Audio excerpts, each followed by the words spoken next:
जनाब आगे बढ़ते यासिर, एजुकेशन के हवाले से हम बात कर रहे थे कुछ कि देर पहले हम बात कर रहे थे एग्जैक्टली कुछ देर बिल्कुल। पहले बात कर रहे थे कि आया हमारी क्या रीज़न है जो हमारे मुल्क से ग्रेजुएट्स हैं वो बड़ी तादाद में मुल्क छोड़ के जा रहे हैं, जर्मनी, अमेरिका, बहुत सारी जगह, लेकिन पाकिस्तान में उनके लिए कोई फ्यूचर नज़र नहीं आता, वो क्यों एग्जैक्टली डिप्रेस हो गए। इसी हवाले से आज बात करेंगे। बिल्कुल ठीक है। राहिल अशर साहब हमारे साथ तज्ज़ियाकार मौजूद हैं, उनसे इस हवाले से जानेंगे। सर, आपसे जानना चाहूँगी कि आपको क्या लगता है, क्या रीज़न है हमारे यहाँ एजुकेशन इतना लैग करता है और हमारे जो बच्चे हैं जो इतनी मेहनत करते हैं, जो करियर बनाना चाहते हैं, वो इतनी मेहनत के बाद भी यहाँ पर कुछ हासिल वसूल नहीं कर पाते और फिर वो मुल्क छोड़कर चले जाते हैं अपने करियर के लिए। तो देखिए, मैं एक बात बताऊँ, एजुकेशन में कोई प्रॉब्लम नहीं है। Education one of the best education in Pakistan, world की बेस्ट एजुकेशन आपको मिलती है, यूनिवर्सिटीज़ हैं। मसला क्या होता है, जब एक बच्चा ग्रेजुएट करके या मास्टर्स करके निकलता है ना, उसको जॉब अपॉर्चुनिटी नहीं मिलती है।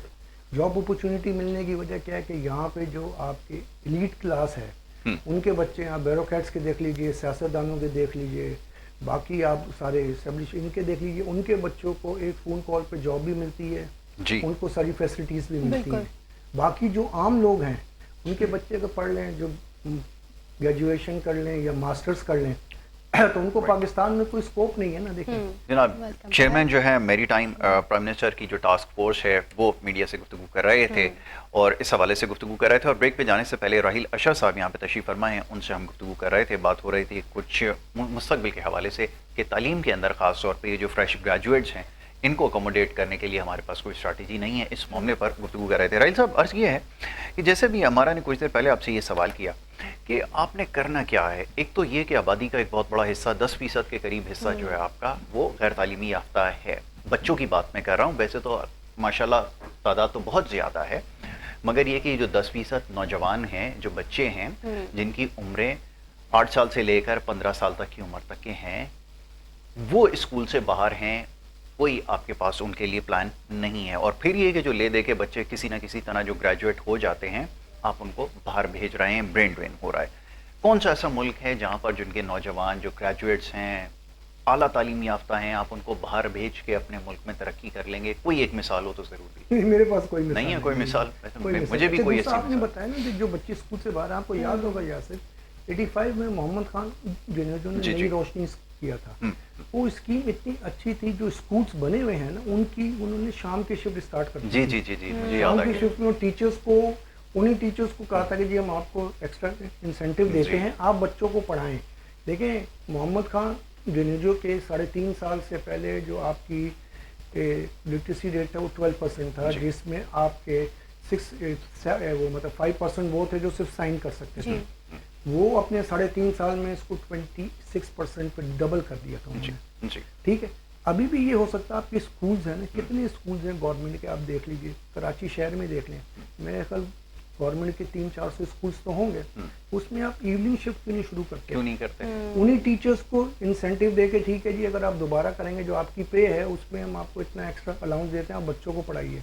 तो आपके जो बच्चे बाहर हैं, वो जो आप कह रहे हैं 10%, वो कम से कम मेरे ख्याल 5 या 4% पे रहेंगे। एक कि वियतनाम का आपने नाम सुन रखा होगा, पाकिस्तानी ज्यादा उससे फेमिलियर नहीं है, वो सिर्फ जॉन रैम्बो की मूवी देखकर उनको याद आता है कि वहाँ पे जंग चल रही है, हमसे बहुत आगे जा चुके हैं। वहाँ पे जब अमेरिकन हमले कर रहे थे, जब वहाँ जिनोसाइड हो रहा था, प्रेसिडेंट हो ची मिन ने ये फैसला किया कि हमारे जो बच्चे हैं वो जंग की वजह से ऐसा ना हो कि पढ़ने से रह जाएं। दिन के हिस्से में वो काम करते थे खेतों में और बच्चों को पढ़ाते भी थे, और रात में वो जंग करते थे। उस वक्त भी जब उनके ऊपर जंग मुसल्लत थी, जब जेनोसाइड हो रहा था, अमेरिकन वहाँ पे केमिकल वेपन्स यूज कर रहे थे, उस वक्त भी वो अपने बच्चों को पढ़ा रहे थे। दिन में काम करते थे, बच्चों को पढ़ाते थे, और रात में जंग करते थे। रीजन है ना कि मैं आपको बात बताऊं, आपने देखा होगा, मैंने देखा, वो बीच में समझ में नहीं आया, उनको बंद कर दिया। जब आप सीवी पे जाते हैं, तैवान शमशीर, जी जी जी जी, इत्तेहाद के उस पे तौहीद के ऊपर, जी जी, वो पूरी जो रोड जो मज़ार के सामने, वहाँ पर नहीं, ये अगर आप ऊपर गिजदी के कब्रिस्तान से अच्छा सही सही सही, उल्टे हाथ पे वहाँ पे उन्होंने एक स्कूल खोला हुआ था शाम का। जी जी, वो फ्री ऑफ कॉस्ट, जो बच्चे ये गाड़ी साफ, कपड़ा, ये उनको वो पढ़ाते थे। मैंने किसी से पूछा, उन्होंने कहा जी यहाँ पे इतराज़ हुआ, क्या हुआ कि उनको यहाँ से DHA ने और किसी इदारे ने हटा दिया। लेकिन लोग ऐसे हैं ना, NGOs हैं आपकी, आप लोगों को एजुकेट करें, लोगों को कहें भाई आप दूसरी शिफ्ट स्टार्ट करें ना। देखिए, मॉर्निंग में अगर एक है गरीब है, वो उसके कहते हैं कि जी हमारा बच्चा तो सुबह वर्कशॉप में काम करता है, जी। उसको कहते हैं चलो जी आधे दिन तक आप 4 बजे तक बच्चे को काम करना है, तो 4 से 6 तक उसको हम स्कूल में फ्री पढ़ाते हैं। बिल्कुल ठीक है। उससे आपको लिटरेसी रेट तो पड़ेगा ना, बढ़ेगा। देखें, और आपको नहीं पता कि उनमें से जो बच्चे क्या हुनरमंद निकलेंगे, क्या एजुकेशन लेके किस फील्ड में कहाँ जाएंगे, बिल्कुल। उनको कोई अपॉर्चुनिटी तो देना। जी। उनको अपॉर्चुनिटी मिलती नहीं है, वो कोई गाड़ी साफ कर रहा है। और देखें फिर जब यही होता है, यही जब नई बेसिक आपको चीज़ें उनको देते हैं तो वो किस तरफ जाते हैं, एग्जैक्टली। वो स्नैचिंग की तरफ जाते हैं, बिल्कुल अनलॉफुल ऐसा ही। काम करते हैं, छीना झपटी हो गई, नारकोटिक्स बेचते हैं सिग्नल पे, ये सारा होता है। तो इसको देखिए, ये जो हाकिम वक्त है उसके सोचने का काम है ना, जी। कि जी आप पूरे पाकिस्तान में ये कानून कर दें कि जी दोपहर की शिफ्ट में जो गवर्नमेंट के स्कूल हैं उधर शिफ्ट चलेगी, फ्री ऑफ कॉस्ट पढ़ाएंगे हम जी। बच्चों को भेजें। आप अपना लिटरेसी रेट तो बढ़ाएं ना। जी। फिर आप कह रहे हैं जी पाकिस्तान से बाहर क्यों जाते हैं। मेरा पाकिस्तान से इनसे है, सवाल है जो है कि जी क्यों ना जाएं, क्या करेगा। बिल्कुल ठीक है। क्या मैं आपको मिसाल देता हूँ, मेरा एक बेटा एक बेटी है। बेटे ने एविएशन फील्ड में बैचलर की, एयरपोर्ट मैनेजमेंट, उसको जॉब नहीं मिल रही थी। जी। सिविल एविएशन में वैकेंसी आई, मेरिट पे आ रहा था वो, और नो अर्बन डोमिसाइल लिखा वो बड़ा जी। बिल्कुल। कराची वाला कहाँ जाएगा, क्या समंदर में। एट लास्ट वो बाहर गया, जी। न्यू कासल में, माशाल्लाह उसका मास्टर्स है, अभी उसकी अगले हफ्ते ग्रेजुएशन है। माशाल्लाह। अब मुझे ये बताएं कि मैं आपको एक मिसाल देता हूँ, एक साहब से मेरी मुलाकात हुई, उन्होंने कहा जी मैंने गवर्नमेंट सर्वेंट की, मैं ग्रेड 19 से रिटायर हुआ, मेरे बेटा इंजीनियर है। कहते हैं मैंने उसको NED से पढ़ाया। कहते हैं यहाँ उसको वो जॉब नहीं मिल रही थी। कहता है जो मुझे रिटायरमेंट पे पैसा मिला वो मैंने उसको दे के इंग्लैंड भेज दिया। उसने कहा मैं 66 साल का हूँ, जी। मेरा एक बेटा है। कहता है जो उम्र है वालिदैन की, जिस वक्त उनका बेटा उनके कंधे से कंधा मिला के खड़ा हो, वो आपकी लाइफ बेहतर करने के लिए मुल्क से बाहर चला जाता है। ऐसा ही। यहाँ रहेगा तो उसको ये फिक्र होगी जो मुझे पे है इसमें मैं वालिदैन की दवाई लेकर आऊँ, बिजली का बिल दूँ, या जी। अपने सारी जो है एक्सपेंसेस वो मीट करूँ। बिल्कुल। वो उससे का जी बाहर चला गया। कहता है मैं उस उम्र में हूँ, पता नहीं किस वक्त मौत बरहक है, मौत आ जाए। उनका वो जुमला मुझे दिल को लगा। उसने कहा जी मैं उस वक्त से डरता हूँ कि व्हाट्सएप वीडियो कॉल के जरिए बेटा मेरा आखिरी वक्त ना देख रहा हो कि जी बाप जा रहा है। देखिए बाहर से आना जी। कोई आसान काम नहीं है कि जी आपने बिल्कुल फोन ठीक किया जी फलां ये है। लोगों को हमारे मुल्क में, मैं बार बार कहता हूँ, सोचना चाहिए, करना चाहिए। दूसरी मिसाल देता हूँ मैं आपको, मेरी बेटी BDS है, जी। सिंध पब्लिक सर्विस कमीशन का ऐड आया है, 74 मार्क्स 100 में से, जी। 58, 56 वालों की इंटरव्यू कॉल आई। जब मालूम किया तो 50 लाख रुपए सीट बिक रही थी। जी। बताएं जो मिडिल क्लास लोग हैं, ये जो अपर मिडिल, वो कहाँ से ये चीजें करेंगे। गवर्नमेंट का काम है ना सोचने का। आप कहते हैं जी चले जी नौजवान बाहर जा रहा है, नहीं, ये एक तो महीने में प्लान का हिस्सा 7.5 लाख हमारा नौजवान बाहर गया है। अच्छा सर, हम ये भी देखते हैं कि जब भी एप्टीट्यूड टेस्ट होते हैं, यूनिवर्सिटी एडमिशन के टेस्ट होते हैं, इसमें भी हमने देखा है कि मेरिट को जो है निगलेक्ट किया जाता है। यहाँ पर इतनी ज़्यादा चीटिंग हम देखते हैं, चीटिंग के केसेस होते हैं, पेपर लीक्स हो जाते हैं। उसके बाद फिर हमारी जो बिल्कुल डिजर्विंग लोग हैं ना, तो वो डीमोटिवेट हो जाते हैं इन चीज़ों से, और फिर वो आप देखते हैं कि हमारे किस तरह के इश्यूज़ हमारे यूथ में फैल जाते हैं। चाहे वो ड्रग्स की बात करें, ड्रग्स पेनिट्रेट कर जाते हैं, तो ये डिप्रेशन का आई थिंक ये reason आपने है। बहुत आगे की बात कर दी है। मैं आपको और वो ले आता हूँ, पीछे ले आता हूँ थोड़ा सा। अभी स्टोरी दी है थोड़ी देर पहले हमने कि यहाँ पर एक कराची में अस्पताल है, मजदूरों का वहाँ पे इलाज होता है, वलीका हॉस्पिटल है। बच्चों को छोटे छोटे एक ही सिरिंज सबको लगा दी गई, HIV पेनिट्रेट कर दिया, आउटब्रेक हो गया। मतलब मैं एजुकेशन की क्या बात करूं, इसका कौन जवाब देगा। आपने अभी बात की सर्विस कमिशन की, वहां तो करप्शन का ज़ाहिर है बाजार गर्म है। आप परसेप्शन इंडेक्स तो देखें आ कहाँ रहे हैं। 72 शहरों में 173 टोटल ममालिक हैं, 170 तक पहुंचा दिया है। करप्शन के अंदर ये जो माशाल्लाह आप मिसालें दे रहे हैं, इसके अंदर हर जगह आप देख लें ये पहले नंबर पर आ रहे हैं अपनी करप्शन की वजह से, मिसमैनेजमेंट की वजह से, पुअर गवर्नेंस की वजह से।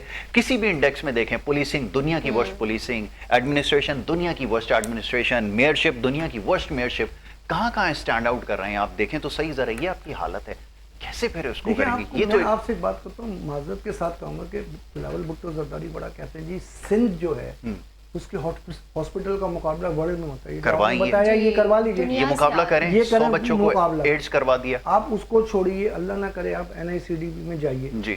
आप अगर रात के वक्त जाएंगे तो आप हाल देखेंगे कि वहां पे लोग चादरें बिछा के लेटे हुए हैं जी। ठीक है ना जी, क्योंकि वहां पे जाहिर है कि इलाज होता है आपका, बिल्कुल ऐसा ही होता है, हार्ट का है। बाकी जो है ज़ाहिर हार्ट इतना महंगा, आप जो है करीब लोग प्राइवेट हॉस्पिटल में अफोर्ड नहीं कर सकते। बिल्कुल नहीं कर सकते। तो बताएं क्या है आपका कि आपने एक NICD बना दिया, उसके बाद बाकी किधर है हॉस्पिटल जो बने हुए? मुझे कोई पिन पॉइंट करके बताइए जो आप कहते हैं कि जी टॉप ऑफ द लाइन जो कहते हैं हॉस्पिटल है शहर में, मुझे बताइए। मैं इसके जिन खिलाफ हॉस्पिटल का आप ले लीजिए, आप वो इन्होंने नहीं बनाया, वो सब नहीं पीछे जाके देखिए तो जी, हाल क्या है। ऐसा ही आपने बिल्कुल ऐसा सही ही कहा। है, बंदा जिस तरह आपने कहा कि इलाज कुछ करने आता है और फिर वो मजीद बीमारियां लेके जाता बीमारियां है, लेके चला इलाज नहीं हो जाता रहा उसकी बीमारी का इलाज नहीं हो रहा, मगर उसको और मजीद बीमारियां दे रहे हैं। आप सही कह रही है। देखिए आप खुदा न खास्ते अगर हॉस्पिटल जाए ना हाँ, तो आपकी तबीयत वहाँ का माहौल देख के ज्यादा हो जाएगी, ज्यादा खराब हो जाएगी। देखिए हैवी बजट आता है, जो आप पैसे मिलते हैं मेडिसिन के, वो मेडिसिन वो ब्लैक मार्केट में भेज देते हैं। ऐसा ही करप्शन है ना। देखिए मैं कहता हूँ जब तक आपके मुल्क में जस्टिस सिस्टम ठीक नहीं होगा, जो करप्शन कर रहा है उसको पकड़ के ऐसी करार सजा दो कि जो सोचे अगला बंदा कि यार अगर मैं पकड़ा गया तो मेरे ये हाल होगा। सर सजा आपने किससे दिलवानी है, वो ये राय देखें। मैं आपको एक मिसाल देके समझाता हूँ, आपको बड़ी दिलचस्प मिसाल देता हूँ।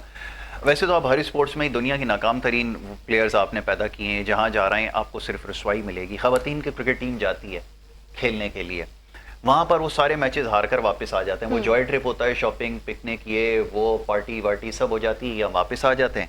फिर मीडिया में हम जैसे लोग शोर करते हैं कि ये आपने क्या कर दिया, आप इसकी इंक्वायरी करवाएं। तो इंक्वायरी करने के लिए जनाब उसी शख्स को इंक्वायरी का हेड मुकर्रर कर देते हैं जो टीम को लेकर गया था। ये आपने अपना मेयार बना रखा है। अभी आपने ये खबर जैसे हम जिसकी बात की है, आपने इंक्वायरी का कहा, मीडिया ने शोर मचाया, आउटब्रेक हो गया है, सब कुछ हो गया, मीडिया नहीं बताया। वो जी इंक्वायरी के लिए अपना ही बंदा हेल्थ कमीशन में से डिवीजन में से निकाल के आपने वहाँ पे रख दिया, वो इंक्वायरी करेगा। यानी वो बताएगा कि मैंने चोरी किया या मेरी गफलत की वजह से हुआ है।